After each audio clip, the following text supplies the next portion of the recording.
Hello and welcome. I'm Dr. Adam Dorsey, a psychologist in Silicon Valley, and I am the host of Super Psyched, a podcast dedicated to supercharging your life. Each episode contains fun, high-quality interviews with experts looking at psychology from all angles. Super Psyched is your tool to get more of what you want in your life and less of what you don't. I have always wondered what it would be like to be a TV news reporter.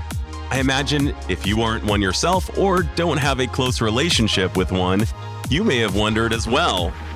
Fortunately, I know just the guy to pull back the curtain and share what it's like. Scott Budman is an Emmy Award-winning news reporter who served as a Silicon Valley tech and business reporter as well as anchor for NBC Bay Area since 1995. He has covered an incredible range of news, including some of the most captivating stories, many that you'll remember, and transmitted them all over the globe. Scott reveals what his day-to-day life is like, the ups and the downs, the intensity of the work, and the skills he brings to his job in order to be one of the most respected news reporters in the business. So listen in as Scott meets with me from inside the NBC studios and talks about the world of a TV news reporter. Scott Budman, welcome to Super Psyched. Thank you, Adam. Great to be here. Oh, I'm so happy. You know, it's funny. The very first time I ever saw you, you were addressing the crowd, a large crowd. And I thought to myself, this is one of the most eloquent speakers. And I kind of elbowed the person next to me and I said, this guy's good. And she said, yeah, he's a newsman. I said, oh, okay, that checks out. And lo and behold, you and I ended up having a cup of coffee later, and not even overestimating, based on my memory, during the course of our hour coffee, at least 10 people came by and said, aren't you the guy from TV? And you were so gracious and so humble about the whole thing. Well, you're very kind. I mean, it's a very low-grade celebrity, but it is the kind of thing where people let you into their homes and hopefully trust us to tell them what's going on. And they'll do it at admittedly odd times of the day when they're getting ready for school or work or having dinner or hanging out with their kids or whatever. And that's a rather personal thing. And I've always appreciated that. And it is a personal thing. We have these unilateral relationships with you. Although you have a relationship with the viewing crowd, you cannot see us. We bring you into our bedrooms, into our living rooms, and we feel a personal connection with you. And we imagine that we know the world of the news person, and yet we don't. What would surprise a non-news person about the life or the world of being a TV news reporter? I think what surprises people the most, because I hear about this the most, is that we're not all rich, for one thing. Not long after moving into the neighborhood I live in, some kids rode by on their bikes and they were literally like, wait, you don't live here, do you? As if I'm a Google executive or something.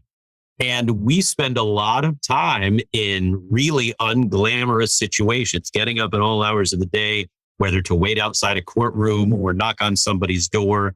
It's not, for the most part, a very high-paying job. I mean, there's some anchor people that make good money. I would never discourage anyone from getting into it. You know, news is a calling and it's wonderful and I feel privileged to do it, but I don't do it for the money. I'm sitting here talking to you now in the center of Silicon Valley. There are plenty of jobs and companies and careers that pay way better than news people, but I still feel called to this. And it's something we do out of curiosity, out of love, out of the want and aggression to pursue stories and learn things that we do this. And that's really what drives me. And I know my children will grow up and grow old and say, so you hung out in the center of the greatest wealth creation mankind has ever known. And all you did was talk about it. And so, you know, that's coming. That's a really funny take on it. Let's talk about the calling. As a child or at some age, you felt the calling. And I'm wondering if you could describe that calling, and were there people who embodied who you would hope to become? Let's hear the backstory on that. Sure. I mean, I'm an Oakland kid, so I was in the Bay Area from a very young age. I was born in East Oakland, and early on, it was Bill King calling Warriors games. And I thought, that's the greatest thing in the world. Holy Toledo's in the excitement. And I would listen on the radio. I've always devoured the newspaper, sports first, but then news. And I found early interest in politics and just eventually watching the TV news with my parents and thinking, wow, these people on television are telling us things. My parents, always activists in the Oakland sense, they'd yell back at the television, and I'd think, wow, who are these people that can get my parents to yell at them? I mean, I was always interested in how this stuff was collected and put together. And so being a fan of sports, being a fan of politics, I was just drawn to finding out how these things happen and the desire to tell people about them. Fantastic. And what do you love most about getting to do this? I mean, really, I'm very fortunate in that. I mean, I love to write. Writing is my passion. And my job is a little bit different each day. 5 days a week, a little bit different each day, 365 days a year. And that diversity and variety is fascinating to me. I mean, my beat is business and technology here in Silicon Valley, which in itself is endlessly fascinating and entertaining. But just the idea that each day is a little different. And when I wake up, I don't know what I'll be doing. I know to some people that would be not so good. Terrifying. When it comes, right. To me, it's actually gratifying and it keeps me interested in a business and a career I've been fortunate to have for a long time. That's amazing. You wake up in the morning, you don't necessarily know what your James Bond assignment is going to be, and suddenly you get the directive to do it. How do you improvisationally, perhaps on a fly, prep yourself and supercharge yourself so that you have the energy, the wherewithal, the presence of mind, the listenership in what they might be most interested in? How do you focus in such a manner so that you can carry out this seemingly Herculean task? I mean, it's really not Herculean. And it's funny when you say James Bond assignment, if it's covering like a school board meeting, like James Bond, that's sexy.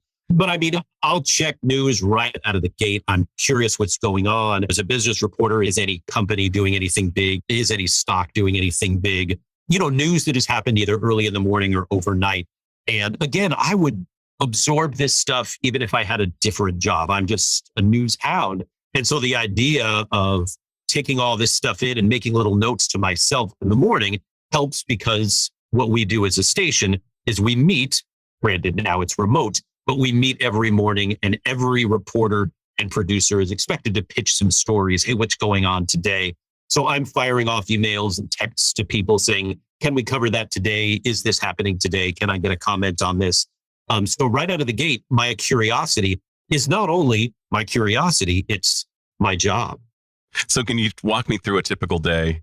Sure. So we meet in the morning and we'll pitch some stories. And like today, COVID is hitting a lot of volunteer organizations. It's hitting a lot of businesses. Our supply chain is hit by COVID. And that's why things aren't on grocery store shelves. Hey, that's a pitch. Let's dig into that. Or, hey, the latest Redfin housing numbers came out this morning. And this is always a bananas number, but typical median San Francisco house now costs more than $1.4 million. In San Jose, it's $1.3 million. These are amazing, amazing figures. Let's get to the heart of that and what it means for the future of Silicon Valley. I mean, the startup atmosphere, which gives us not only the title Silicon Valley, but the whole farm team for big companies is in jeopardy because young people who traditionally start companies can't possibly afford to even live here. So there are ripple effects to everything. So those are how I'm trying to convince the producers, hey, let's do this story. Also, by the way, on January 18th, for those who are listening to this or did listen to this, an asteroid is expected to pass the Earth that's the size of the Golden Gate Bridge. Let's talk about that. That's kind of fascinating.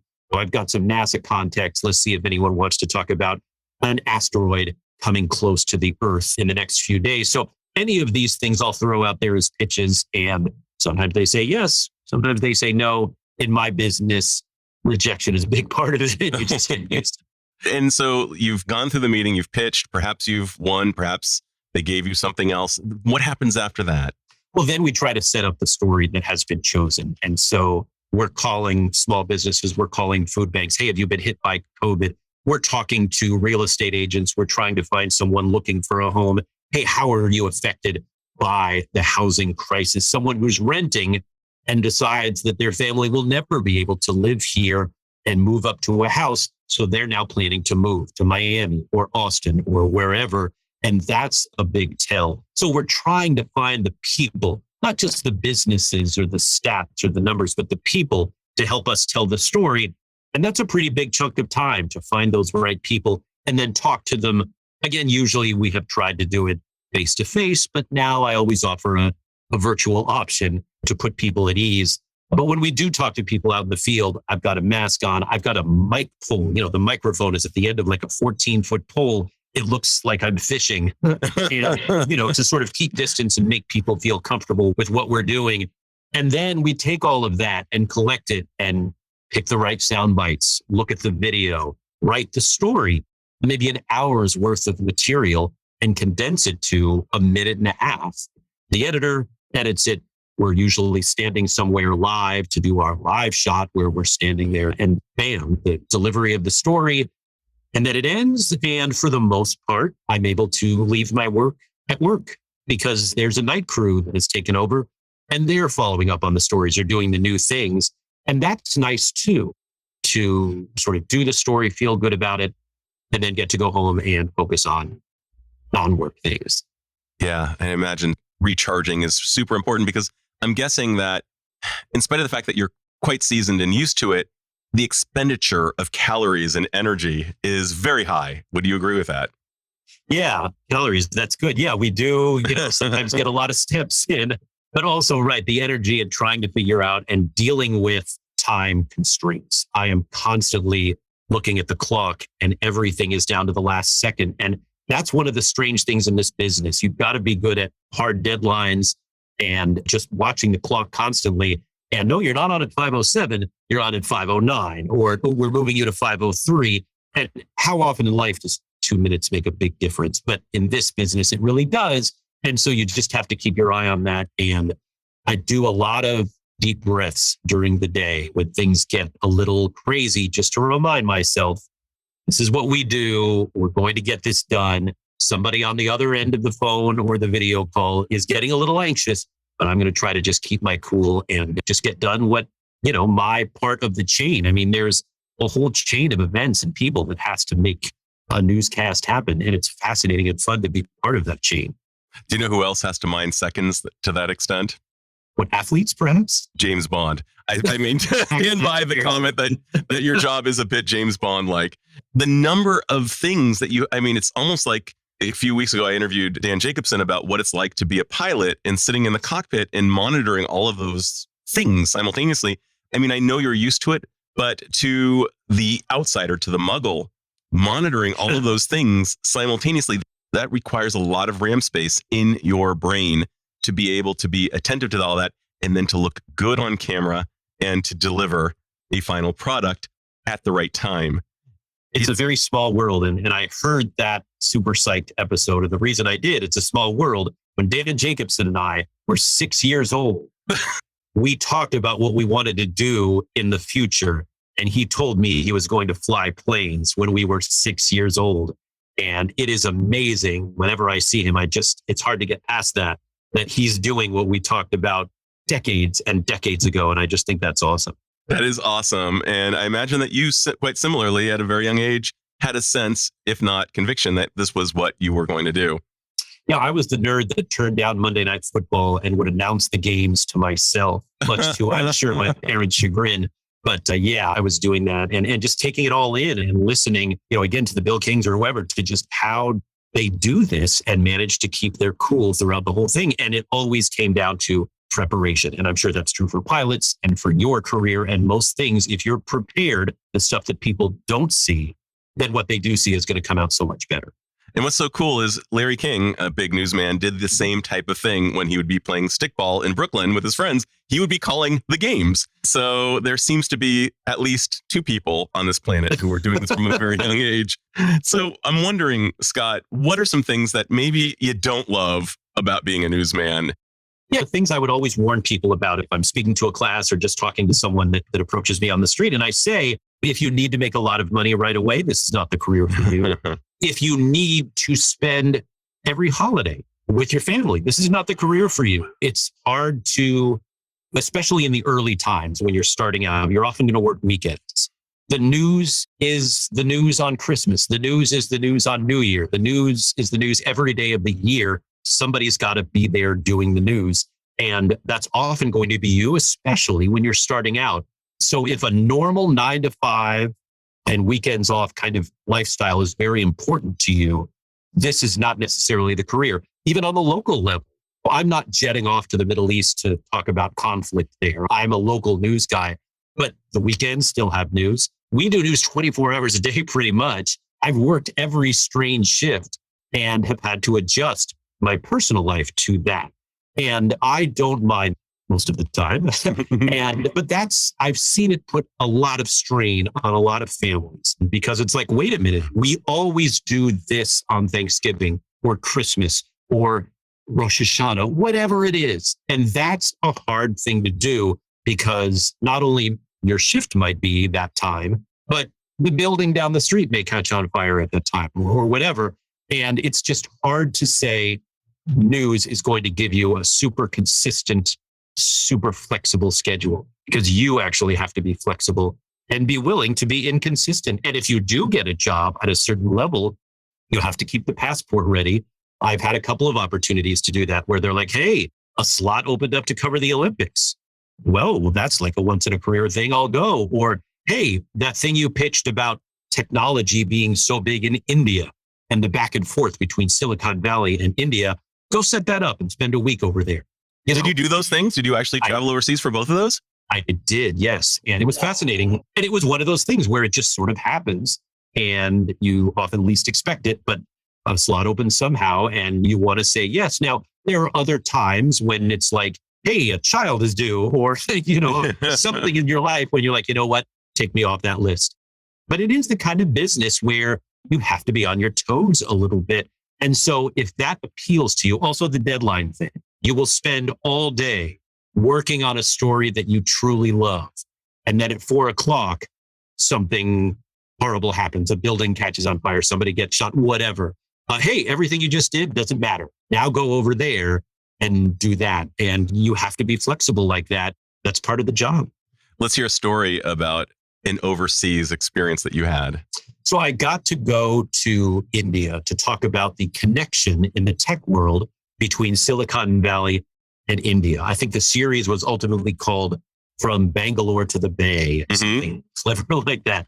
And it was fascinating because I went over to India and saw people that I recognized from San Jose.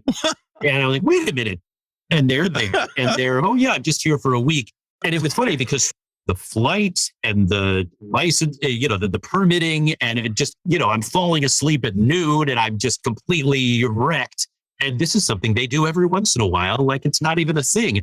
And then I come back here and I see someone that I saw from India and they're like, oh yeah, I'm just here for a few days. And you realize, wow, there is truly a back and forth. And it was wonderful being there.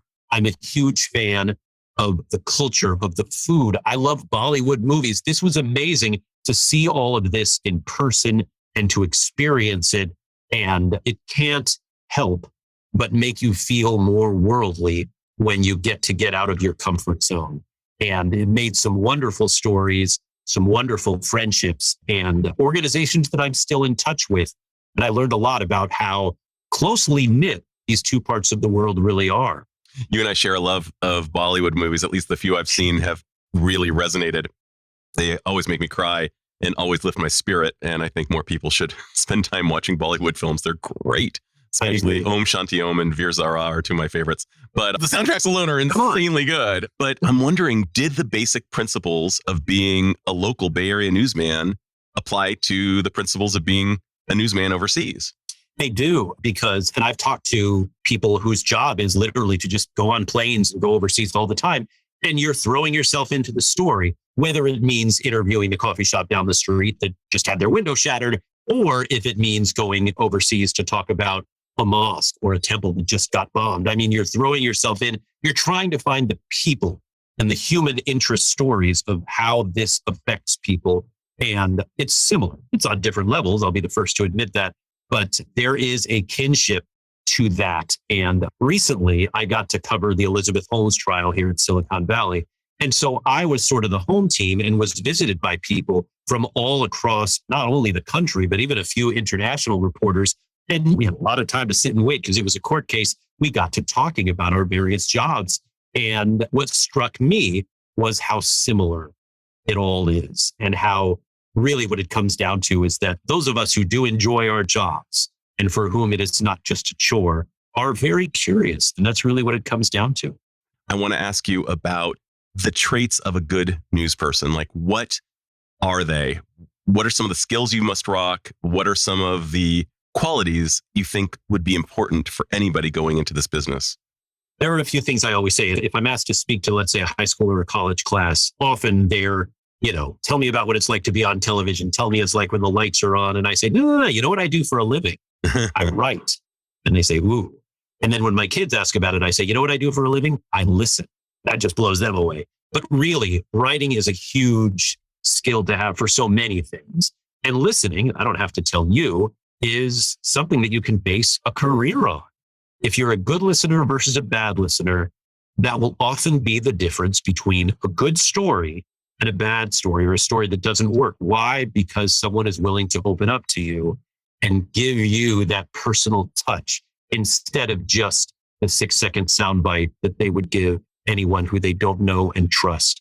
And again, you are 10 times this in what you do for a living, Adam, but listening is so important to journalism because after all, what do? We take in the information and then turn it around, condensed form.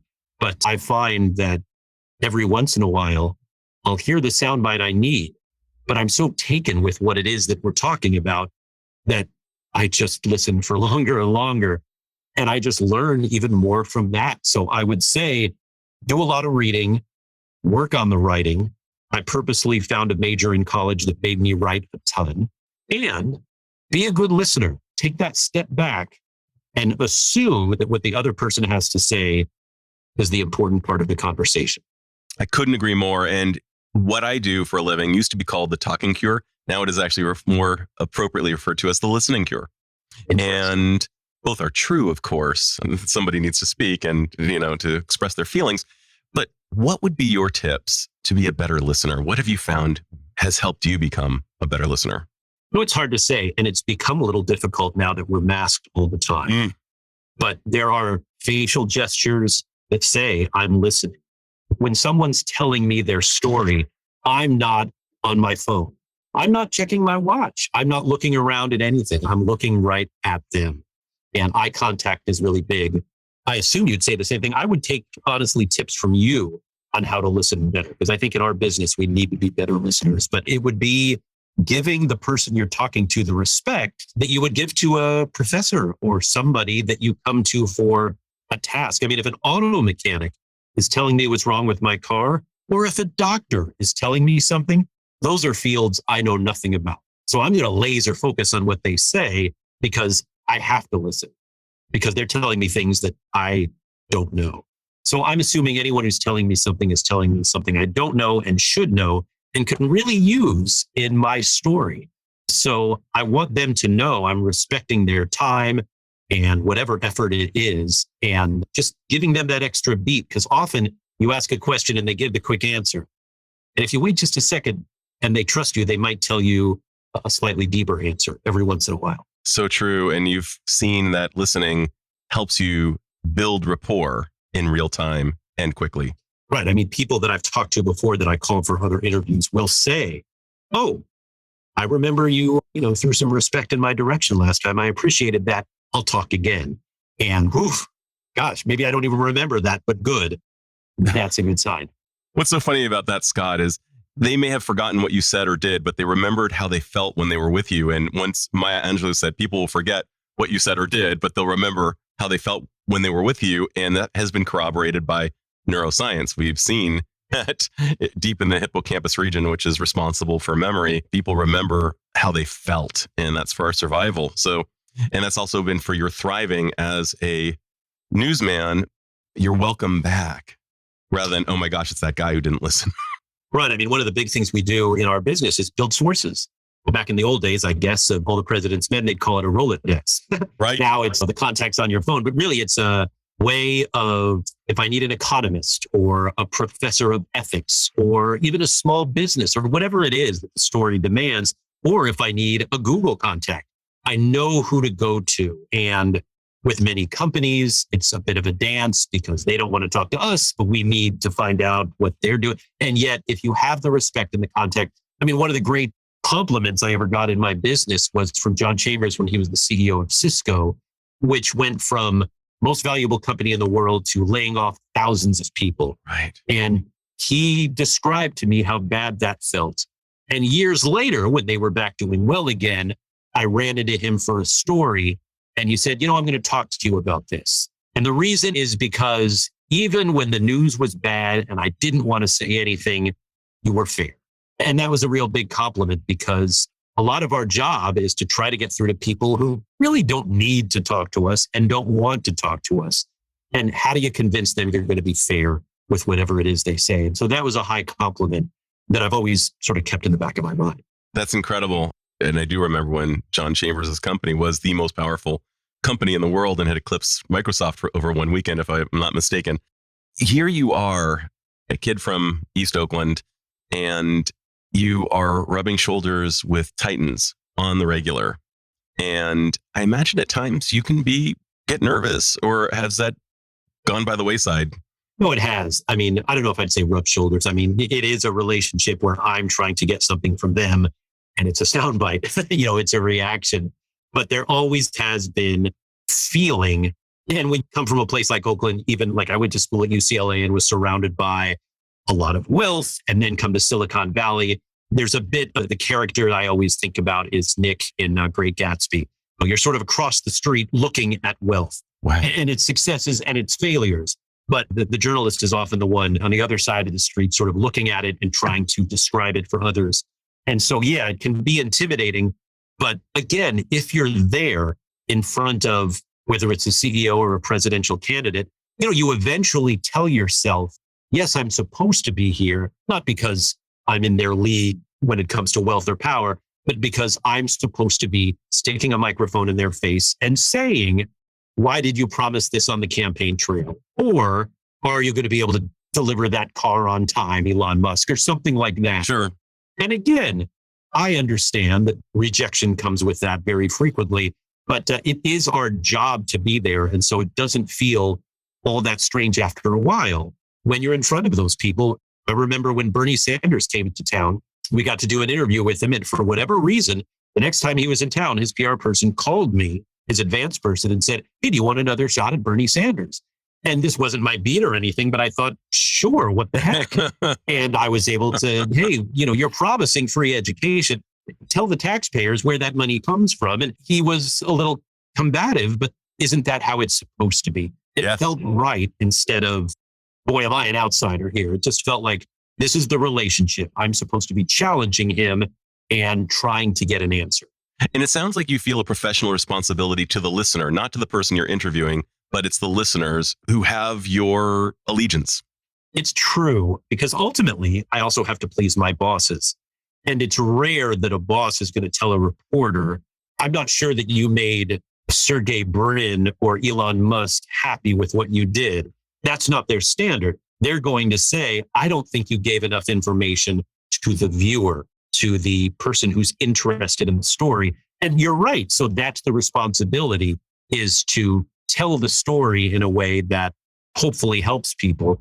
And with the advent, not only of email, but also social media, especially, I'll put something out there and instantly get feedback of, hey, what about this?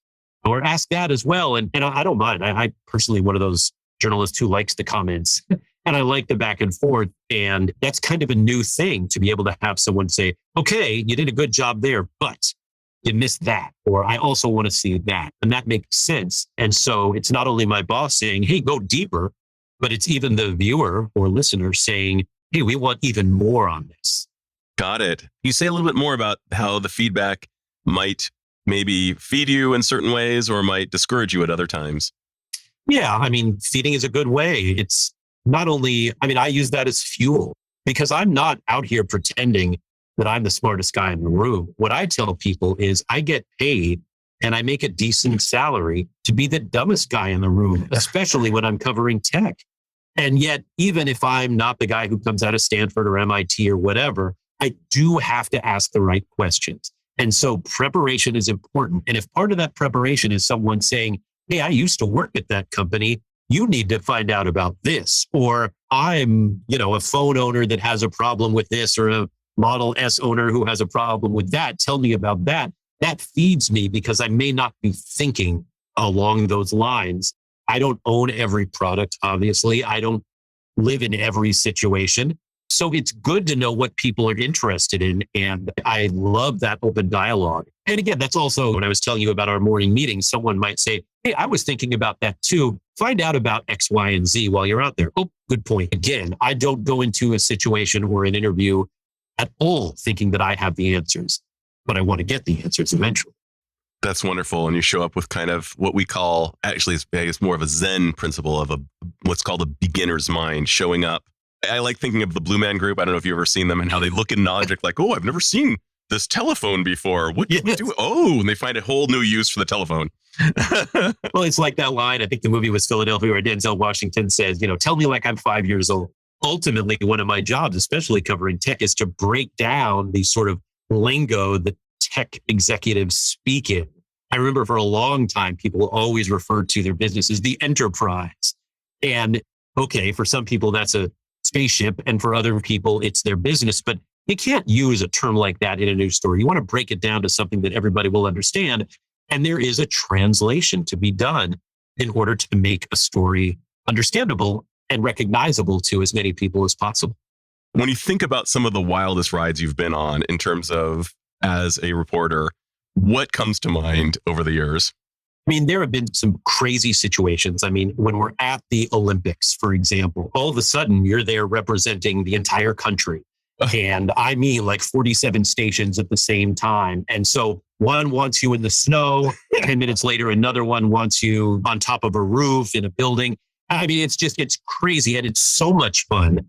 And then there are the sobering things. It's often the sobering stories that bring out the humanity of things. With the night Steve Jobs died, and I remember, as you probably remember, he had been sick for a long time. There was almost an inevitability to the sadness.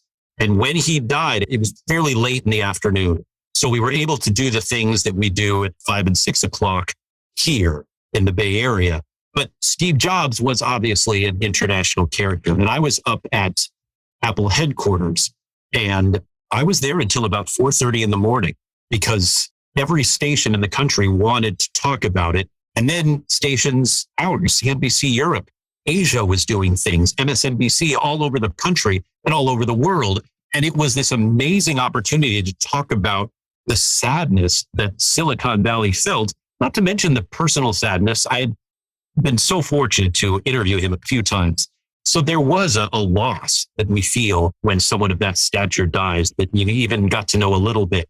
And that was just nonstop. And it was everything from remembering the anchors' names to be respectful to them, but to talk about and answer their questions that they had about this man and this area and these products. And it's little things like that. On 9/11, very shortly after people were dealing with the towers and everything, there was a band, the band Cake. I don't know if you know them. Of course, love them. Good pop band. And they had a European tour and didn't want to fly. And they decided they would go to Yahoo Studios because Yahoo at the time was one of the only ones that could stream things out over the internet to the entire world. And I knew someone who was in the Yahoo studio who said, look, you can come in for a while and this will be your exclusive. And it was an amazing story that even got emotional for the band. And we were in a small room with them. And so it was not only cool because we got to see this concert up close and personal, but the cameraman and I were the only two people physically in the audience for this concert. And so they're doing their songs.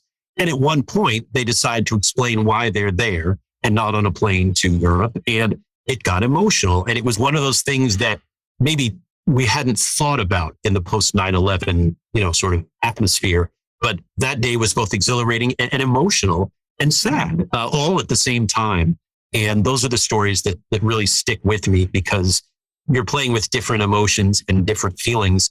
And it's stories that really only come around once or twice in a career, really. It's interesting that you mentioned Cake. They did a rendition of Gloria Gaynor's I Will Survive, which I'm sure you've heard. And I'm thinking how appropriate after 9/11 that they would be at Yahoo Studios, perhaps playing that song, talking about that and helping us cope in the face of such extreme loss, and how moving it must have been for you to have an exclusive. I know you're a musician yourself, and to get to be among these truly great musicians during this really tough, introspective, dark time. It's also, Adam, the story I bring up when people say, name one of your favorite technology stories. And people expect me to say something a little more whiz-bang. Sure. But this was my favorite technology story because you really didn't necessarily even see the technology. I mean, people who were tuned into their computers were doing it because they wanted to see their favorite band. They wanted to see the hit songs, and they couldn't do it in person, which, come to think of it, is how a lot of people are experiencing music and their bands right now. But at the time, it was because, they didn't want to fly. And so technology allowed them. They did survive because of the Ethernet connection or whatever, but it was technology in the background of them being able to reach out to their fans and play their music and have that joyous experience at a very sad time and give their fans something to cling to and enjoy when the world was really uncertain for a while. And so it was a technology story because technology was in the background allowing it to happen. And that's my favorite techno story. And that makes sense, knowing you as I do, that it would be human forward with technology in the back. Right. And a little music. Another fascinating one was I found out that the Monterey Bay Aquarium, which is a wonderful place to visit, and if you're into aquariums, uses a bank of computers to determine when to feed the fish and all that stuff and how to clean things and light it and all that. And that was kind of a fascinating thing to go into that room and see the servers. And nobody that goes to the aquarium thinks I'm watching technology at work. But because of all that, the whole place was able to run, like clockwork. And that was a fascinating story. It's all happening because of this bank of servers that you wouldn't even think about in the back room. And it seems that it's the humanistic component that turns you on the most, or in this case, perhaps the biological rather than the technological, and how technology supports the biology. I'm also thinking about you as a drummer, and I know you're going to say something self-deprecating about you not being, I'm not such a great, I love watching you play drums. People very well who could tell you that I'm not. In any case, I wouldn't have that corroborated. But one of the things that I do know is that a lot of comedians, including Mel Brooks and others, have been drummers, and it has helped them, the timing of the spoken word. And one of the things that's very important about being a news person is the cadence of your speech. That is a nonverbal form of communication, kind of that Stone Phillips thing that Stephen Colbert describes. There were no survivors. The ability to say something and make it have a rhythm and a musicality to it. Has being involved in music helped you in terms of being in the news? That's such a good question. And I've honestly never thought of it that way. It's, to me, something of an escape and a way to be with friends and a way to be around music. It's no secret that I love music, and I love music, not only listening to it, I love it so much that my daughters came of age in an age where music was just there for you, right? You pressed a button and you downloaded anything you want and took it with you. And live music is something I've always loved. And so I told them, any concert you ever want to go to, I'll take you to. Period? Yeah. Like you have carte blanche. Exactly. We're going. Exactly. The music that I enjoy and play and the concerts that I've taken them to are really on different spectrums. We've seen a lot of Britney Spears and Justin Bieber and, Miley Cyrus and Ariana Grande, et cetera, along those lines. Also some where we've met in the middle. And it's all a wonderful experience to see live music through their eyes, because whereas people our age, Adam, came to music because of live music. That's right. They didn't. They came to it because you could download it or stream it. And so to see it done live is wonderful. And so music has always been a bit of a release and a bit of a other thing. But if it helps work, perhaps so. I mean, I'm the first to tell you, even if I'm standing there and people think, oh, I'm the guy on the news, I'm part of a team that all has to do their jobs in order for anything to happen. And of course, if you're, trying to get a song together with a group of people, you're all part of a team. And I love that aspect of when it comes together and the working through it. It's all wonderful. And the collaboration of it all And I feel that collaboration every day just because that's how it has to be for the whole thing to get on the air. That's great. And just to kind of support that idea, I remember reading a book on the writings of Abraham Lincoln, and he was very in tune with the musicality of a phrase. And he would scratch something out because somehow the rhythm worked better with this word than that word. And so I just put that out there. I'm sure you're doing that on some level. That said, let's go to the Elizabeth Holmes trial, which is very recent for you and really consumed a lot of your own work time and schedule. What are your takeaways from that experience, first off? And what are some things that we might not have been able to tune into on our TV sets? Yeah, it was a great experience and very rare. I told my bosses, thank you. It's so rare to be able to stick to a story this long. This was a trial that encompassed 4 months. It was a long trial. I've never covered a trial start to finish before. I'm rarely in a courtroom and was learning from those who were.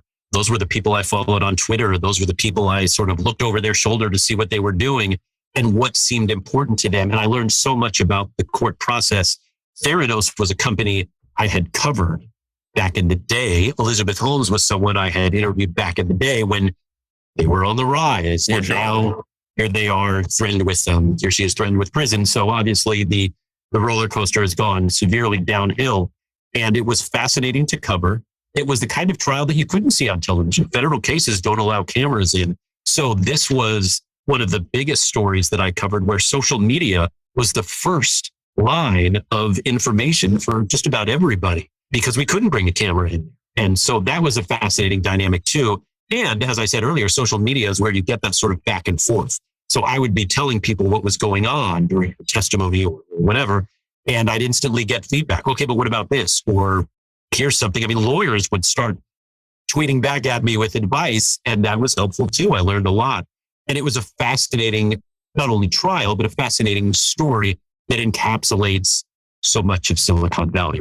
The promise, the investment, the greed, and as the verdicts came down, the lies. I mean, this had a lot. And I understand why people were calling it the Silicon Valley soap opera. Yeah, I imagine. And what a trippy experience. And to be doing it hindered by not having cameras in the room while simultaneously having access to social media like Twitter, informing you of certain things that might help you decide what will I ask or what will I do with the story. Right, very much so, because you are limited to how much you can put out in a single tweet. And so we had to be strategic. And, I talk about writing and taking an hour's worth of material down to 90 seconds, but this is taking whatever's happening and condensing it even more and the immediacy of it all. And I've found that I love it. I mean, look, I'm not the young guy in the newsroom, just the opposite. I'm the veteran here now. And yet I have fully embraced the idea of putting news out on Twitter, on social media, and the back and forth that comes with it. And I think that one of the fascinating things about being in this business as long as I have is I've been able to see it change.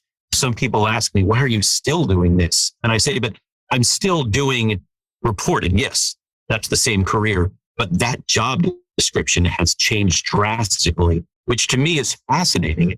So it keeps me interested. And this trial was a good example of that, where for most of the day, television visuals had nothing to do with it because we couldn't even get in. And so much of it was just absorbing information, sending it out in little bursts, and then trying to remember enough of it to sound somewhat intelligent on the air live to talk about what the trial had given us that day. That's entirely fascinating, though, just that you got to do what you did for 4 months and how much news has changed over the years and how you've been able to evolve with the times. Simultaneously, it sounds like there are certain things that haven't changed all that much. A lot it has. But the one thing that I'm guessing has been constant is the amount of energy that we've been talking about that's required to do your job. And I'm wondering, how do you apply self-care so that you really can show back up for work on Monday fully charged? Great question. And something that I think is very important and underrated, not just because I'm on camera. And so I shave every morning, right? I wear makeup every day, which my daughter still thinks is hilarious to this day. But self-care is so important and I think underrated. It's not just getting enough sleep. It's working out. It's walking off the frustrations of the day. It's recharging yourself, a word you used. earlier in this podcast, Adam, recharging yourself with your family or with books or with music or something that sort of fills the tank so that the next day you're ready to be curious and to absorb information again.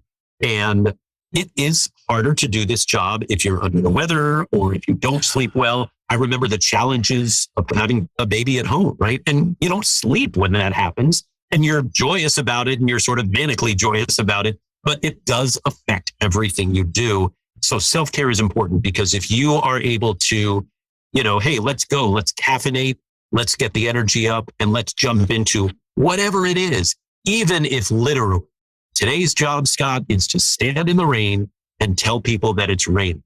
And you got to get kind of up for that. No matter what it is, it's not going to be your Emmy Award-winning day, but it's still going to be an interesting day.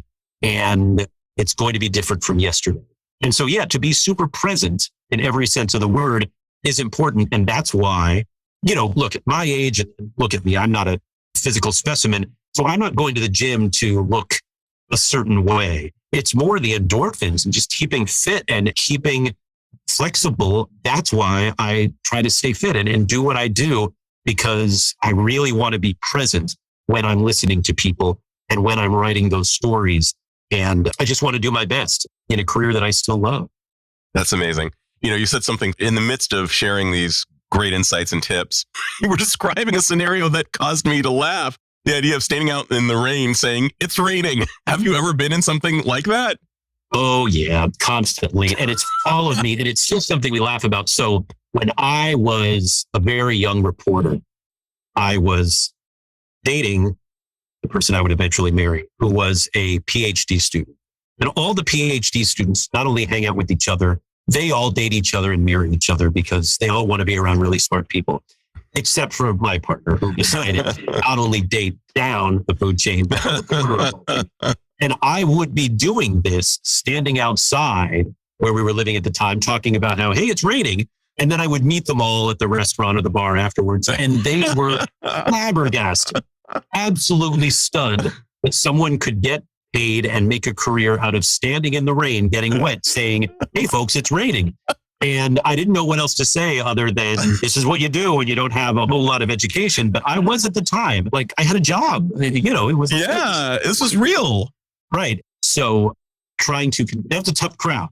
For sure. So we still laugh about that because there are still days when I stand outside in the rain and say, hey, it's raining. For sure. And, to be clear, I am having you on the show because I have profound respect for people in news. So I'm aware that it's not always an SNL skit of somebody saying the obvious while being drenched. I'm wondering, before we go, just because I have to ask this question, I'm sure the answer is yes on some level. Have you ever had a cover story where you actually felt a little scared or like you might have to go to a zone where there was violence occurring? Yeah. And yes, and that is scary. And our station provides security in those kind of situations. And it used to be rare. I'm not going to lie to you. It used to be a rare thing. And now, unfortunately, it's not as rare. And that's really one of the sad and unfortunate, dangerous parts of our job is that it's just not that rare anymore to have security out with you in the field. And it's something that our management cares about. I sense that. Hey, we're going to make sure you have security, even if you don't think you need it. And often I don't think about it, but they do. And I appreciate that. But that's one of the sad things is, and it could come down to covering the last minute, let's say, Christmas shopping, which was always kind of a fun thing, right? I mean, you go to Union Square, it was exciting. You had the procrastinating dads out there, it was always sort of a funny thing. But because of all the sudden vandalism, it became a fraud situation. And nothing makes me sadder. There's a different feeling about the press the last few years, and it's unfortunate. It's something we deal with. And there's just a little bit more, I think, of a security risk out there. And that's also obviously unfortunate. So I'm not a war zone correspondent for lots of reasons, but no matter where you live, people might at the very least yell at you, if not threaten physical harm. And it's really too bad. I just wish that didn't exist. Well, my final Stairway to Heaven, Hotel California question. Sure. Scott, if you had the ability to magically confer upon all humanity one skill or one insight that you have gleaned as a reporter, what skill or insight would that be? And how do you imagine it would benefit the individual as well as society at large? Great question, and one that I have thought a lot about. It would be the ability to listen and internalize to someone's viewpoint that is not your own, and be more accepting of it and be more understanding of it. Not just because it gives you another side to the story, but because it gives you another side to life and to that person's story. And I find people telling me, hey, it's frustrating that you don't just take a side all the time. And maybe that's, after doing this career for decades, you're used to looking at both sides, but it's also a personal philosophy. I think we would get along better, not to get too preachy here, but I think we would get along better if we just took a little time to respect and understand another viewpoint and another side. And we don't have to end up agreeing with it, but just give it that respect. Give it a little bit of time to listen. It makes incredible sense. And what you're speaking about reminds me of two conversations I've had just in the last week. Somebody who I like very much was the recipient of some road rage. And his final summation of the interaction was, wow, there are two sides to every story. He didn't just say the other person was bad or wrong for giving him the finger. That was the first one. The second one was somebody who said to me, a question I've been asking my friends recently is, when did you last change your mind on a position you previously held? And I think both of those comments are brilliant, and they dovetail nicely with your own in terms of not being rigid in our thinking. One of the hallmarks of psychological well-being is cognitive flexibility. And that's what you're speaking to right now. So I just want to thank you for that beautiful piece and just everything you brought to this interview. I was telling you before the interview that when this was a concept, this podcast was a concept in my mind, you were on the original list of people I wanted on. And I'm so grateful that you shared with my listeners. Well, hey, I've seen that list because I've kept up with the podcast. That is a great honor. Thank you. And thanks for having me on. This is fun. Right on, man. This is Dr. Adam Dorsey thanking you for listening to Super Psyched. If you know anyone who might like it or who might benefit from listening, share it. And if you like the episode, please hit subscribe.